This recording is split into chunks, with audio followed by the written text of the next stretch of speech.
Welcome to Senior Living Marketing Perspectives. I'm Debbie Howard with Senior Living Smart, and today I am thrilled to have Donna Cutting, who's the founder and CEO of Red Carpet Learning Worldwide, a learning and development firm that works with leaders in the caring fields to create cultures of happy, engaged people delivering excellent service.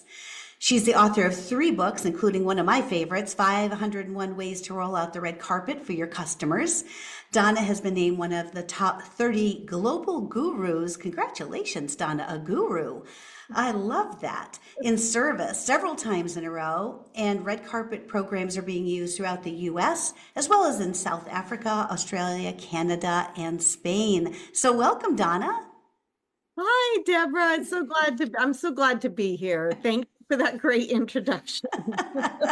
I love having a guru on the podcast. I think that's wonderful. That's all thanks to my wonderful customers. So shout out to them. And Donna and I go back quite a ways, actually, to when I was VP of Sales and Marketing at Five Star. And we brought Donna in to really help us with just some overall kind of customer service and employee empowerment programs, but also somewhat focusing on how can we really create a red carpet tour and move-in process, because that's really where hospitality kind of meets sales. Exactly. There is a direct link, as a matter of fact, between hospitality or service and sales. And I'm right on board with that, Deborah. Yeah, awesome. So today we're going to talk a little bit about preparing for the tour, executing a great tour, getting the team engaged, because as we all know, sales is not a solo sport.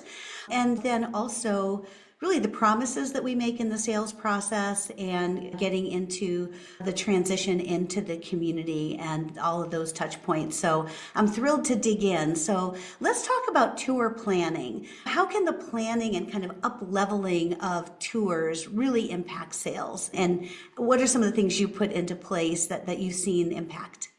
Yeah, I think first of all, we're talking about intention, right? And so being really intentional about what that tour experience looks like, whether it's a tour that you're prepared for, in other words, that it's coming, or being prepared for those tours that just show up, that just happen. And let me just say, it starts with discovery.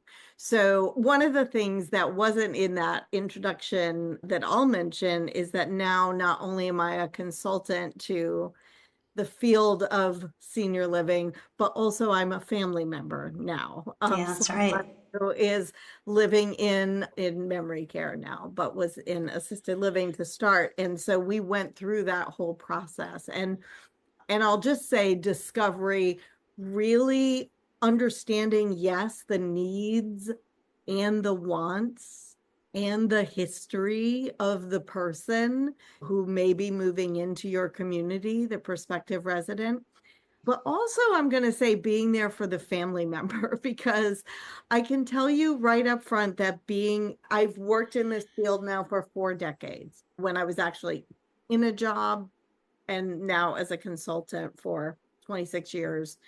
And when you have a family member going through this, it is a completely different experience. You forget everything. It's true. You forget everything. There's a lot of emotion, there's a lot of family dynamics. So I'll even tell you from our own experience, the people who really sat there and listened and were transparent, we'll talk about that later, and really wanted to get to know what was going on with my mom, made the biggest impression, other than the ones who just went right to the tour. Yeah. That's the first thing. But then also understanding that the more you know about the prospective resident, the better you can prepare for that tour. Who are the people that are going to be the best people for that prospective resident and their family members to meet, to hear from? What are I know Tracy Bill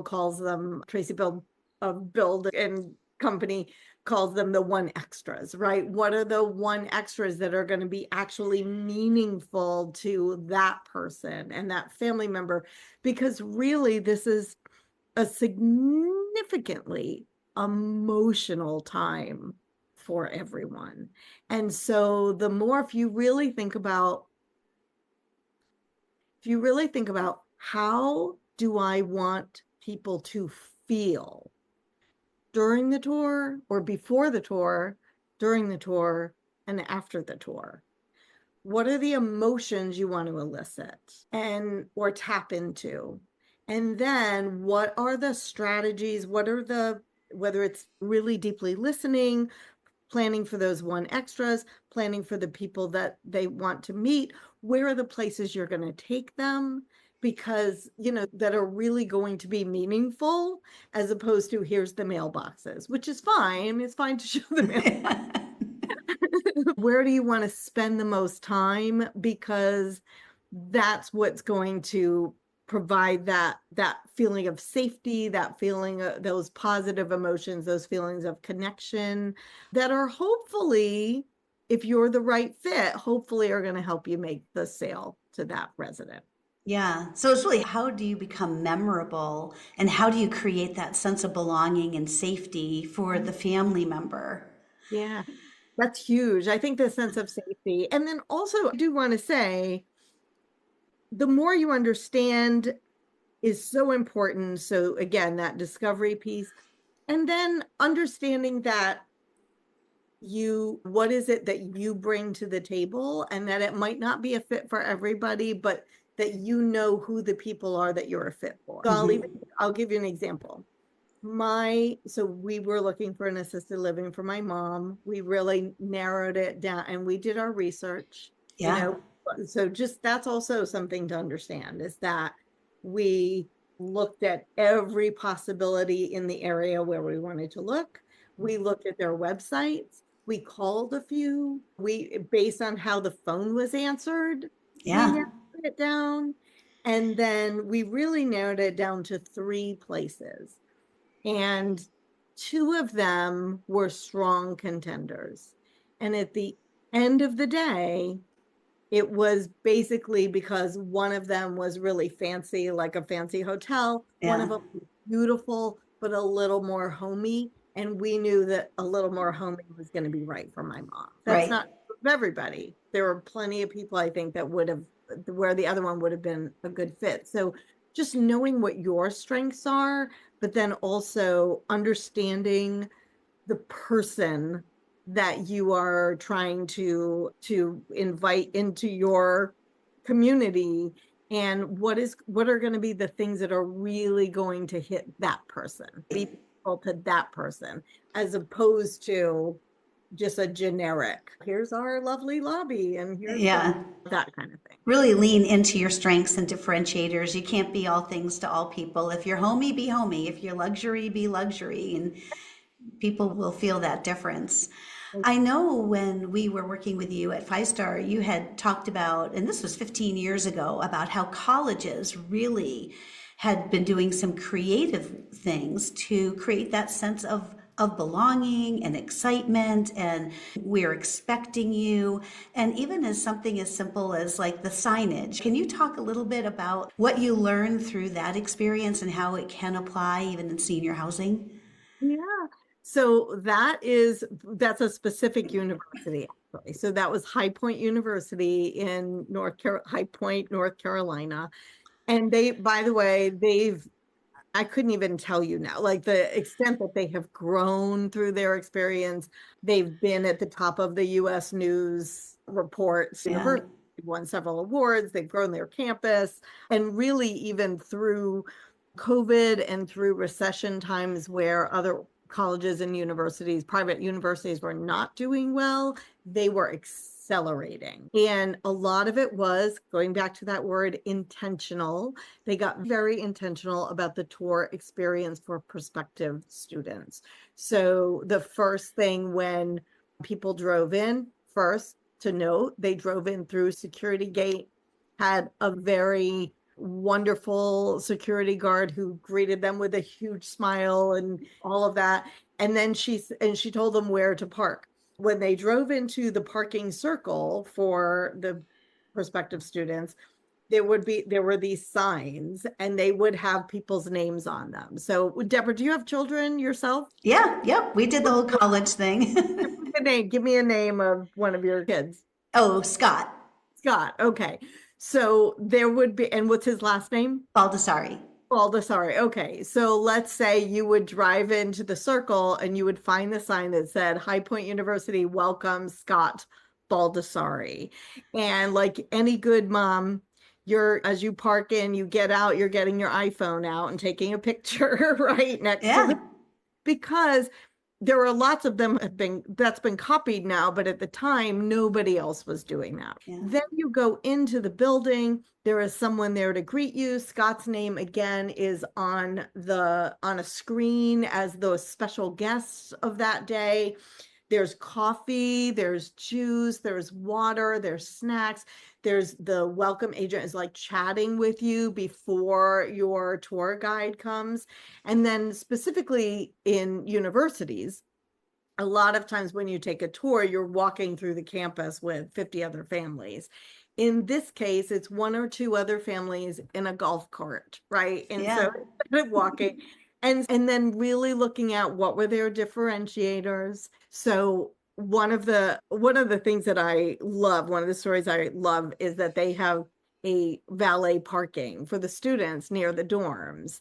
And everybody thinks, oh, yeah, valet parking. And of course, yeah, that's definitely part of the tuition. However, the purpose of the valet parking is that they understand that mom and dad who's raised this child and now they're going all the way, maybe sometimes across the country to go to school. And what if they're walking around yeah. after studying until 2 a.m. in the morning?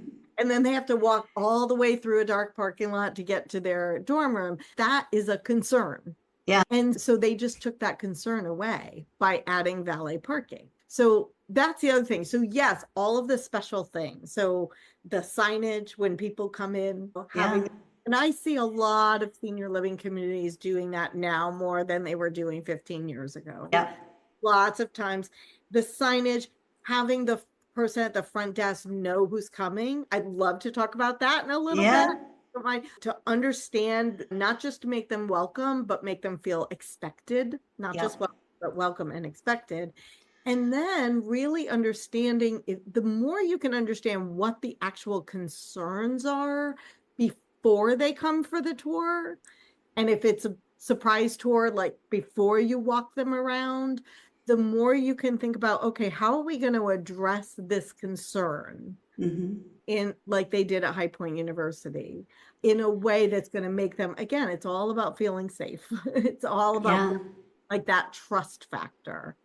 Yeah. Yeah, that's huge. I just love that example because a lot of those things are easy to do, but it takes planning. It takes, like to your point, it takes intention. And you really have to make it part of the culture of the community. And I remember when we were starting Senior Living Smart, we were still doing some consulting, and there was a community nearby, and I went in to assist with sales. And the first thing I did was say, hey, we've got to go out and get a sign that we can either have a wipe off that welcomes the person's name, because I know High Point had the money for electronic signs, and we couldn't do that, but we could put a piece of paper behind a plexiglass, print it out. Sometimes parking's an issue, right? And so you don't want somebody circling and thinking, this is a pain in the neck. If I can't park today, what happens when I come back on a weekend or for an event or something? And I never liked those signs, which kind of like future resident parking. I always felt like that was, I don't know. There's just something about at any time that you can add that personalization factor, Yes. any time that you can do that, it's just a little bit of an edge over, like I said, we visited 3 places, right? And so any little personalization is just a little bit more of an edge than the other place. It's memorable. You remember. Oh, remember that one that we drove in and there was that parking spot with our name on it and we didn't have to circle. And then you're also subtly creating that sense of belonging and expectation. We knew you were coming and we reserved this spot for you. Because sometimes I think the hardest walk, especially the first community that you visit, and is between the car and the front door, and you're thinking, oh, this is so hard, but they're expecting me, and somehow that gives you a little bit more encouragement. So Yeah. maybe you can talk a little bit about how planning tours really gives you that competitive edge and what aspects of the tour should you be planning?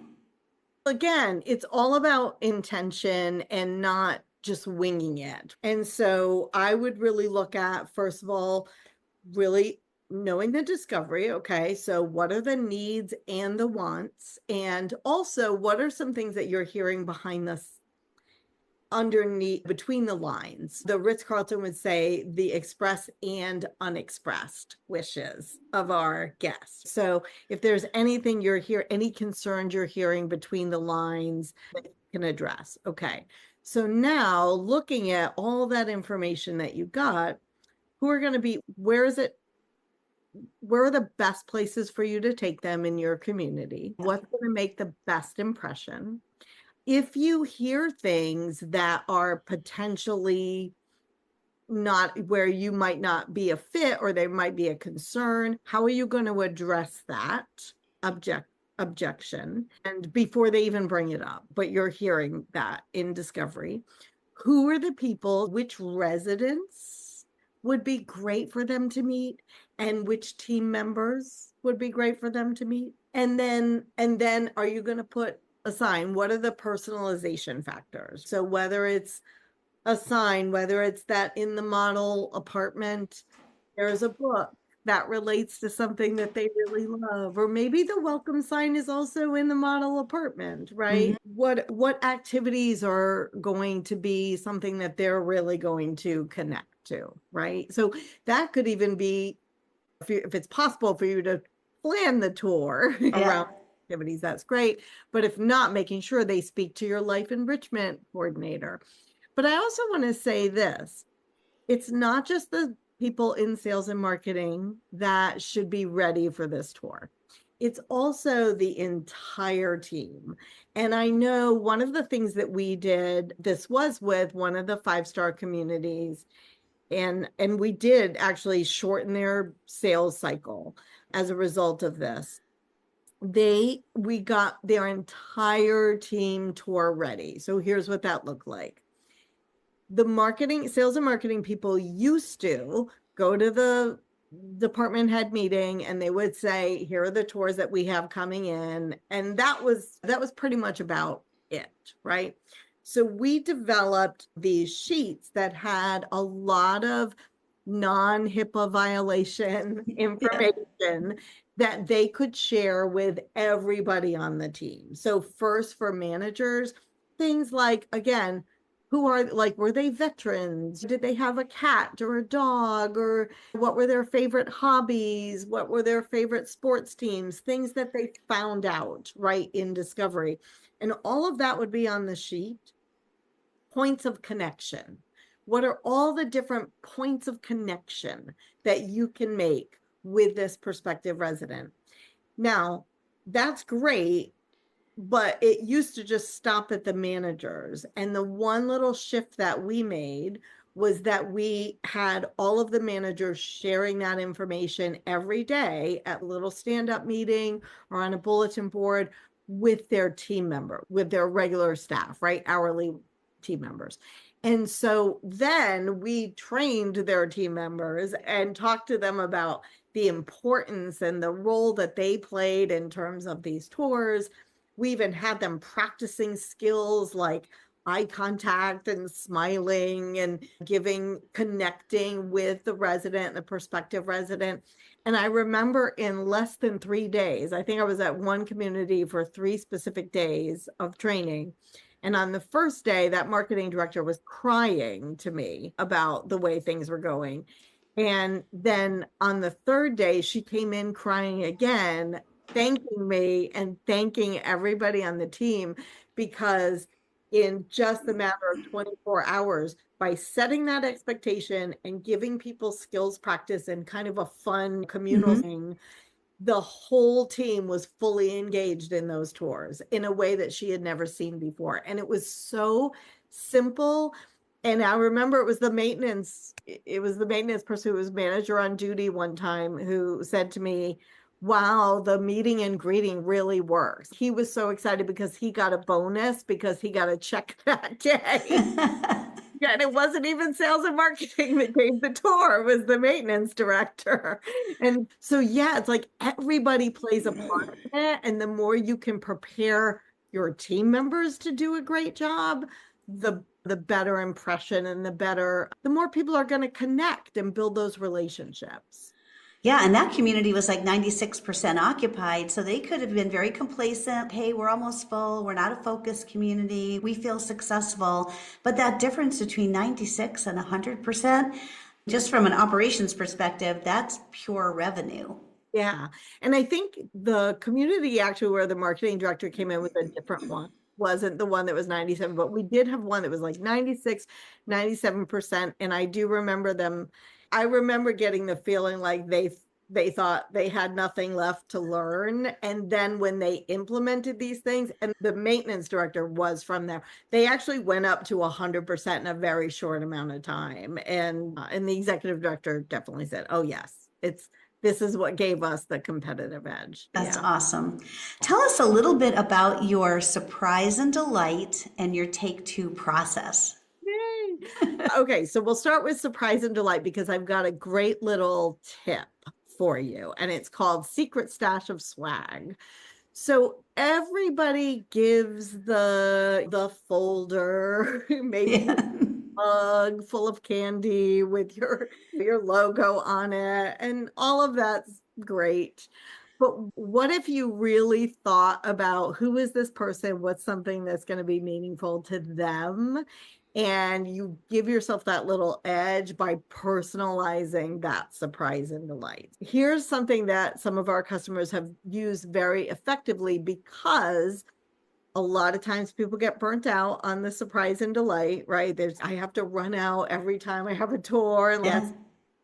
So we developed something called a secret stash of swag. And it's basically in a closet that you have where you think about all the different categories of things that are meaningful to people. So people love their pets. They love their grandchildren or their great grandchildren. They love their children too, but usually the little ones.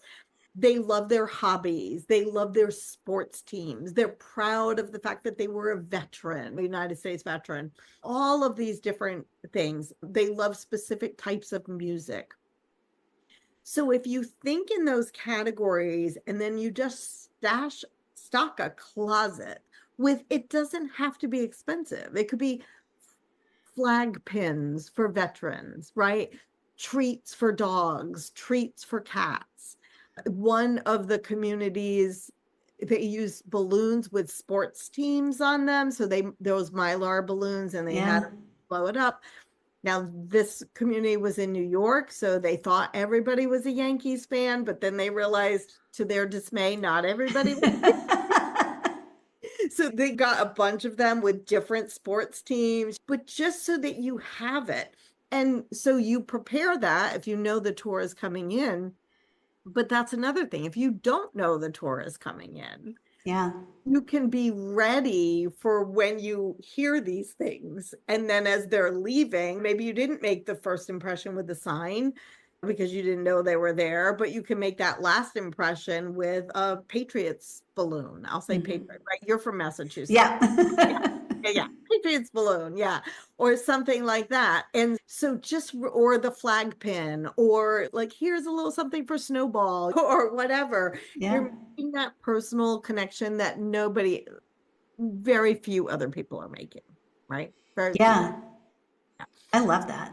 Yeah. So that's surprise and delight. And it's a little hack to make that easy. And the other thing I'll say about that before I get to take two is even if you had mugs, but you had a way to put people's name on it, Mm. even just that, so that when they leave, it actually has their name. Maybe you take a picture with them and send them a card with their picture. There's any number of things, Yeah. people's names, using what people love, and then connecting on the things that are really important to them. Just that personalization. And Yeah. boy, everyone's going to be ordering Cricut machines and putting their little stickers on their mugs. Exactly. And you can have someone at the front desk do that. That just Right. part of their role in the process. And then the take two process is, now this is something we use for tours, for the move-in process, even for employee orientation, for train. I do it after every training, and it's very simple. It's basically a reflection on how things went. So after every tour, you ask the question, what went well? What did we do? The second question is, what could we have done better? Where was there room for improvement? And I always want to stop here because a lot of times people's instinct will be if they had called ahead, or if they had done this, or if they had done that. And I want to really highlight that no, this is about you. Yeah, this is ownership. Yeah, this is what I'm sure. What could you have done? So let's say if they'd come on time. Okay, what is it that you could do to better communicate, to better confirm, to better if they had called ahead? Okay, what is it that we can do to prepare for the fact that we know we're going to have tours, right? That Yeah. don't call ahead, right? And so always focus on what can we do, what can we do, what can we do? And then the third column is what are you going to do to turn those next time to turn those misses into hits? Mhm. Next time we're going to do this. And if you do this consistently, you're going to find you have fewer misses and a lot more hits, right? Yeah. Because you're constantly questioning. It's about continuous improvement. And that's why I call it take two, right? Just like your first take in a movie camera, in a movie, and then we're going to take two. Let's make this better or make it different in some way. And so one of the successes we've had with this was actually with a community in their dining department. So they started doing the take two process after every private dining party that they would give. He came up to me, the dining room manager came up to me afterwards and said, we didn't want to do it. We felt like it was busy work, but the boss said to use the tool and we did this. And he said, now we have a waiting list of people who want to do private dining parties. Yeah. And I said to him, oh, are you mad at me now? Like you have more work to do? He said, no, this is good because this is a profit center for us. So we've Right. increased our profits in these private dining. And the one thing we did differently was do a take two and just make them better and better. And word got around, right? And so Yeah. you could do that with your tour experience. You can do that with the move-in experience as well. It's all about continuous improvement. Yeah, those are great examples. One other kind of pet peeve I'd like to put in here is where you do discovery matters. I can't tell you how many people have done a lot of secret shopping. I've also looked on behalf of my mom who moved into an assisted living. So I was the adult daughter touring and either being brought into an office with a lot of paperwork and folders and stuff sitting across from a desk was very awkward and uncomfortable, or they would bring me into this big like corporate conference room thing. So really making sure that you're carving out a comfortable space, trying to find that maybe lounge that nobody really uses at the end of the hallway, or a little library or nook. And if you don't have any of that, equip the model apartment to be Yeah, that comfortable, cozy spot. But yeah. don't make it a business conference. The minute you bring somebody into a conference room or an office setting, you are making it a transactional business conversation. And I think, thank you for bringing that up because I think that's so important, especially from my perspective now, right, as a family member. Because while I might have thought that I understood the emotions that family members go through, I had no idea. Yep. And whether it's a prospective resident, or their family members, I can only speak at this point from the family member perspective. Yep. The guilt, right? The Yeah. the number of logistics that you're having to figure out, and even being in the field, like I had no idea. And being my Yeah. mother's power of attorney, it's really a full-time job for a company. Yeah. And then the pushback that you might be getting from your family members, and knowing that you're doing something that they probably don't want, but that they definitely need. And how are we going to do this? And then just the stress that you and perhaps your siblings have been under. the more personal you can make this, the more like you're just listening because you have empathy, not because it's a transaction. Setting matters, building trust, like sharing information, but also really listening and validating people's feelings and all of that. So important. And I want to talk a little about building trust too, because I'll give you a not such a great example, and then I'll give you a great example. So not such a great example was a friend of mine, Dave, when he moved his mom into assisted living. One of the promises that was made that was that new cabinets were going to be in her apartment, which for whatever reason, his mom really latched onto that. And Yeah. he would talk about the new cabinets that were going to be there. And then when they got there were no new cabinets.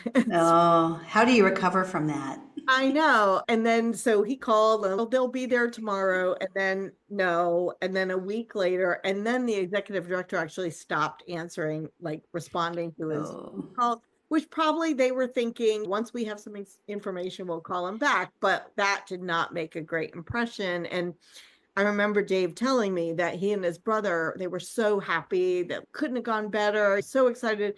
And then it just all went downhill from there. Like the yeah, real sale is made after they move it, like after yeah, the sale is made. Because that's with mine, I want to say that the place we actually ended up moving my mom into, they were very forthcoming about some things. Like they were very, there was a high level of trust. One, they knew we were looking at another place. They knew what the place was. They did not badmouth it, did nothing to badmouth that place, which increased my trust level in them. But also there was something there, actually, their activities are wonderful, but because they have a lot of very independent residents with cars and things like that, they were a little concerned that their activities were not going to meet the level that we were hoping for my mom. And they brought that up. They said, here's what we have, this is what we don't have. And it didn't actually detract. It made me feel like, oh wow, these people are going to be honest with us. This is not just a sales pitch. And I really want to encourage people to think about, obviously, you don't want to point out all the negatives, but at the same time, don't make promises you can't deliver on. yeah, And because then you lose them, and you could and even if you don't lose them as residents, now you have somebody out there who's talking about how you said one thing and this is actually what happened. Right. yeah. And even if you try to recover from it and you try to go above and beyond for other things, they always refer back to, yeah, but mom didn't get those cabinets. And it's like that once you lose that trust and you don't follow through on that, then it plants a seed of what else can't I trust you with, or what else are you not going to be following through with? Yeah. And I think also a lot of that is just working with the team. My husband was a maintenance director, right? Yeah, So in my mind, I could tell you probably what happened is that there are specific like codes that have to be met or permits that have to be pulled or all these things that maybe the sales and marketing department doesn't know. So they're like, oh yeah, we can get those in 2 days. And the maintenance director is going, no, we can't get them in. And so it's that communication piece with the entire team too that I think is really important. no, I think you're right, because a lot of times we'll promise new carpet and then they just extract the carpet, right? Or we'll say that the apartment's going to be repainted and it's just really touched up. And Right. those are very different. So making sure that we're managing expectations and being clear. And if something's going to be delayed, letting people know we extracted it because your mom needed to move in quickly, but we do have it on the books to replace the carpet in X number of months. It's just being proactive. And Deborah, if we have time, I'll just will share another anecdote related to getting your team ready. Yeah, be great. Like getting understanding that the role that the team plays, every point of connection is yet another relationship. And so to take the time to not just tell people to the role that they play in the tour, but to actually get them in a room and practice eye contact. Not everybody's great at that, right? Yeah. Practice the smiles, but also practice how do you talk to people as we're walking people through a tour? How do you talk to residents? All of those things. But since we're focused on the tour, I'll tell you one of them, we did not end up at this community, but we walked through and the marketing director said, "Oh, this is Joe." I'm making that name up, but this is Joe. Joe, how long have you been here? And he just went, "Too long." Yeah.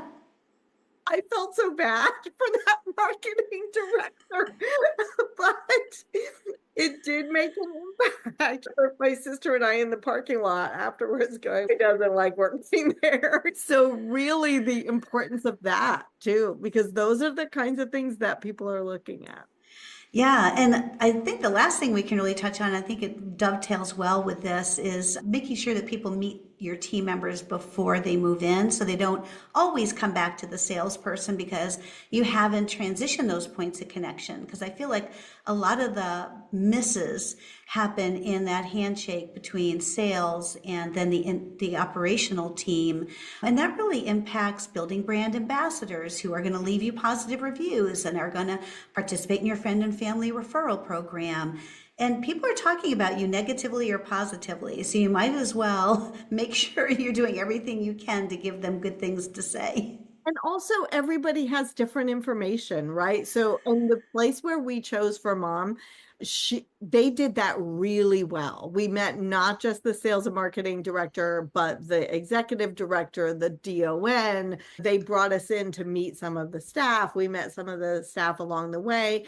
And this happened several times right up until the move-in day. And yeah, so important. Those relationships are everything. You can have a 5 or 7 star building, but a 3 star experience. But you could also have a 3 star building and a 7 star experience, right? And that's about the relationships that people make. I love that because so often it's, oh, we have a 25-year-old building, we can't possibly compete. But you're saying that service is really not only the equalizer, but it really can be your competitive advantage, even if you don't have the 5-star amenities. Yes, it's the connections. It's the connections that people make with other people that make the difference. And is there anything that stands out as you worked with these communities around maybe an example of somebody who's really gone out of their way to orchestrate a great move-in day experience and that whole transition, that whole 30 days? I think I saw in the state of Massachusetts, 17% of move-outs happen in the first 30 days. Is that right? Yeah, and it's not, those aren't necessarily bad move-ins. That's just somebody who didn't feel that sense of belonging, who didn't transition well into the community. Do you have any examples you can share? Yeah, so I'll tell a couple. I know a lot of communities now who literally, and I don't know if this is because they heard me or they came up with it on their own, but I know a lot of communities now who, depending on the person, because this is, you want to also know your audience. Some people this would not be a fit for. But Yeah, I've seen videos of people literally rolling out the red carpet and having people applaud when they come in. yeah. Um, the best example I know of is Mather. So the Mather communities, and they do everything from when someone comes in, that refrigerator is stocked, or at least I'll tell you they used to. I haven't, this was maybe a few years ago, but I stayed with them, and the first thing was they had an orange carpet because their color is orange. I walked into the guest room, and I Think I Love You from David Cassidy was playing on the CD player. And I literally went, "Oh, David."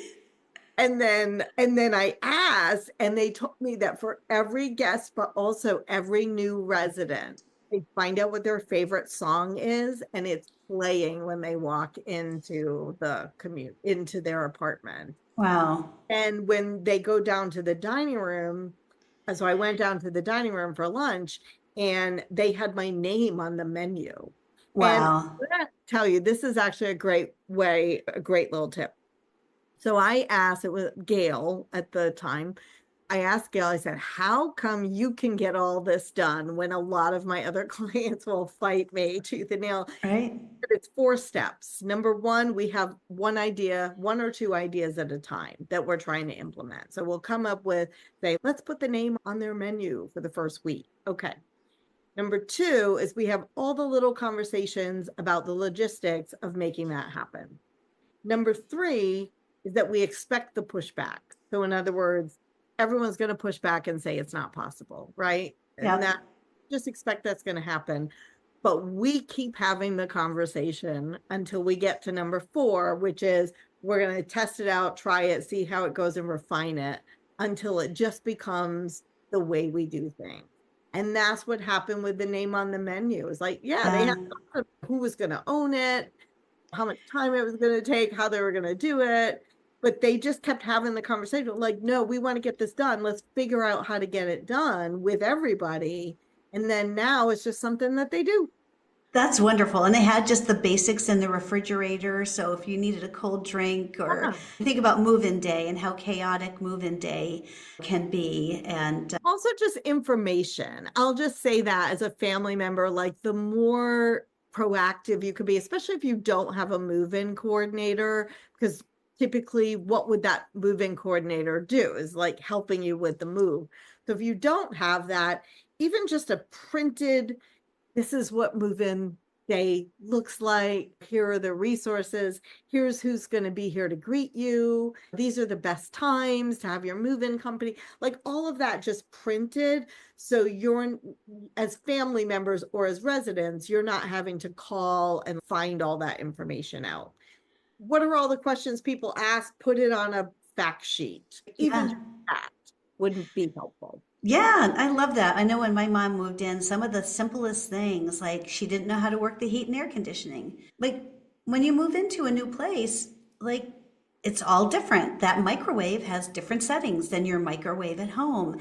And so really going through that checklist, making sure that people feel comfortable in their new surroundings or know how to get an appointment at the hair salon, or where do I go to book transportation, or all the little nuances that when you're new, you just don't know.